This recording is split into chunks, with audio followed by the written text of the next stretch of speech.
Oscar si aposenta apenas alguns meses após desmaiar. O exastro do Chelsea, Oscar, anunciou oficialmente sua aposentadoria aos 34 anos, apenas alguns meses depois de ter sido hospitalizado às pressas após desmaiar durante treino. O incidente ocorreu em novembro do ano passado, quando Oscar treinava como São Paulo.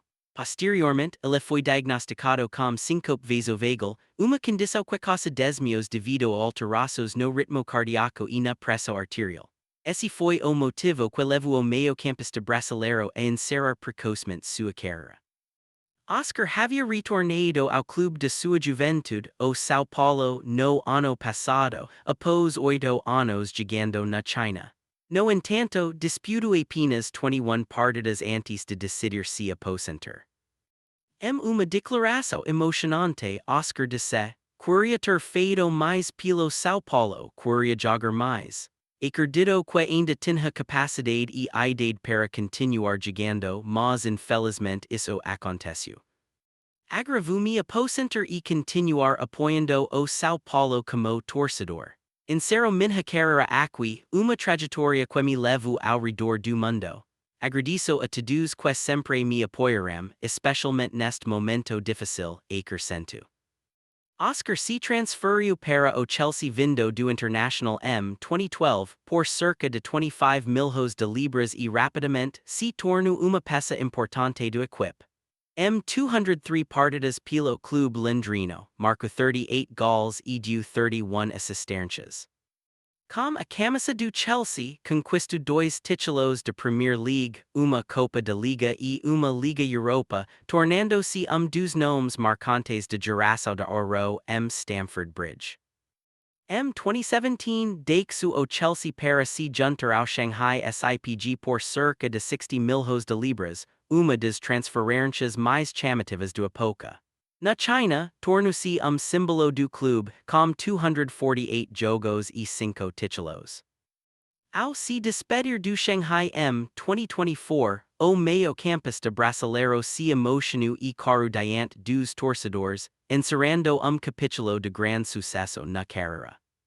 Embora sua passagem pelo São Paulo não tenha durado como esperado, Oscar pôde se orgulhar de uma carreira repleta de conquistas de Europa e Ásia. Agora, ele deixa os gramados de uma forma inesperada, mas com respeito e reconhecimento dos facem todo o mundo. A revolução de nacionalidades, sem precedentes antes da Copa do Mundo de 2026. As vésperas da Copa do Mundo de 2026, muitas seleções ao redor do mundo estão acelerando o processo de naturalização de jogadores para reforçar seus elencos, criando uma onda de mudança de nacionalidade nunca vista antes. As seleções estão finalizando suas listas para o Mundial de 2026, e uma das estratégias mais notáveis neste momento é prever o mercado de jogadores com múltiplas nacionalidades. Em contexto de futebol cada vez mais globalizado, muitos atletas têm condições de defender diferentes seleções, e isso está sendo explorado ao máximo. De acordo com as regras da FIFA, os jogadores ainda podem mudar de seleção se atender a certas condições, como não ter disputado mais de 3 partidas antes dos 21 anos, desconsiderando competições oficiais, ou ter passado pelo menos 3 anos desde a última vez que entraram em campo. Além disso, fatores como origem familiar ou tempo de residência também permitem essa mudança. Dentro de essa tendência, Ghana e uma das seleções mais ativas. Após não conseguir se classificar para a AFCON, a equipe adicionou vários novos jogadores como Derek Lucassen, Dan Agyei, Patrick Pfeiffer e Marvin Senna, que anteriormente poderiam representar seleções europeias. Não ficando atrás, o Marrocos chegou a naturalizar mais de 10 jogadores em pouco tempo. Entre os nomes de destaque estão Issa Diop, França e Rainbow da Bélgica, evidenciando uma estratégia clara de expansão de recursos. Caso especially o de Alvaro Fidalgo. Formado nas categorias de base do Real Madrid, o jogador abriu mão da oportunidade de defender a Espanha para representar o México, após vários anos atuando pelo Clube América. A seleção da Áustria também chamou atenção ao recrutar jovens talentos promissores como Paul Wanner, ex-seleções de base da Alemanha, e Carney Chukwuemeka, campeão europeu sub-19 com a Inglaterra. Por outro lado, nem todos os jogadores estão dispostos a mudar. O caso do Mason Greenwood e acute exemplo claro. Apesar de já ter concluído os trâmites para defender a seleção de Jamaica, o ex-astro do Manchester United ainda adia a decisão, pois precisa de mais tempo para refletir. Além disso, nem todas as seleções abrem as portas de forma incondicional. O ex-treinador de seleção de Ghana, Otto Addo, já destacou a importância da identidade e do orgulho nacional, mostrando que a naturalização não é acute apenas uma questão técnica, mas também envolve valores culturais. Essa onda de naturalizações reflete claramente a tendência de globalização do futebol moderno. Embora não garanta sucesso imediato, ela está se tornando uma parte importante da estratégia de formação do elenco de muitas seleções, especialmente aquelas que desejam elevar rapidamente seu nível competitivo no palco de Copa do Mundo. O incidente ocorreu em novembro do ano passado, quando Oscar treinava como São Paulo. Posteriormente, ele foi diagnosticado com síncope vasovagal, uma condição que causa desmios devido a alterações no ritmo cardíaco e na pressão arterial. Esse foi o motivo que levou o meio-campista brasileiro a encerrar precocemente sua carreira. Oscar havia retornado ao clube de sua juventude, o São Paulo, no ano passado, após 8 anos jogando na China. No entanto, disputou apenas 21 partidas antes de decidir se aposentar. Em uma declaração emocionante, Oscar disse: "Queria ter feito mais pelo São Paulo, queria jogar mais. Acredito que ainda tinha capacidade e idade para continuar jogando, mas infelizmente isso aconteceu. Agravou-me aposentar e continuar apoiando o São Paulo como torcedor. Encerro minha carreira aqui, uma trajetória que me levou ao redor do mundo. Agradeço a todos que sempre me apoiaram, especialmente neste momento difícil", acrescentou. Oscar se transferiu para o Chelsea vindo do International em 2012 por cerca de 25 milhões de libras e rapidamente se tornou uma peça importante do equipe. Em 203 partidas pelo clube londrino, marcou 38 gols e deu 31 assistências. Com a camisa do Chelsea, conquistou 2 títulos de Premier League, uma Copa da Liga e uma Liga Europa, tornando-se dos nomes marcantes de geração de ouro em Stamford Bridge. Em 2017, deixou o Chelsea para se juntar ao Shanghai SIPG por cerca de 60 milhões de libras, uma das transferências mais chamativas do época. Na China, tornou-se símbolo do clube, com 248 jogos e 5 títulos. Ao se despedir do Shanghai em 2024, o meio-campista brasileiro se emocionou e caro diante dos torcedores, encerrando capítulo de grande sucesso na carreira. Embora sua passagem pelo São Paulo não tenha durado como esperado, Oscar pôde se orgulhar de uma carreira repleta de conquistas de Europa e Ásia. Agora, ele deixa os gramados de uma forma inesperada, mas com respeito e reconhecimento dos facem todo o mundo. O Uzbequistão também tem Cristiano Ronaldo. Abdulkadir Kusanov está se tornando o maior símbolo do futebol do Uzbequistão, com uma influência tão grande que o sonho de Copa do Mundo de todo o país parece estar depositado nos ombros do zagueiro de 22 anos. O novo ícone do futebol em ascenso. Nem sempre uma cultiva antes do jogo, treinador e acute questionado sobre a massa do zagueiro adversário. Mas foi exatamente isso que aconteceu antes do amistoso entre Uzbequistão e Gabão, em Tashkent. A massa mencionada, Abdulkadir Kusanov. Considerando que ele raramente ultrapassa o meio-campo em jogadas como bolas rolando, a pergunta parece curiosa.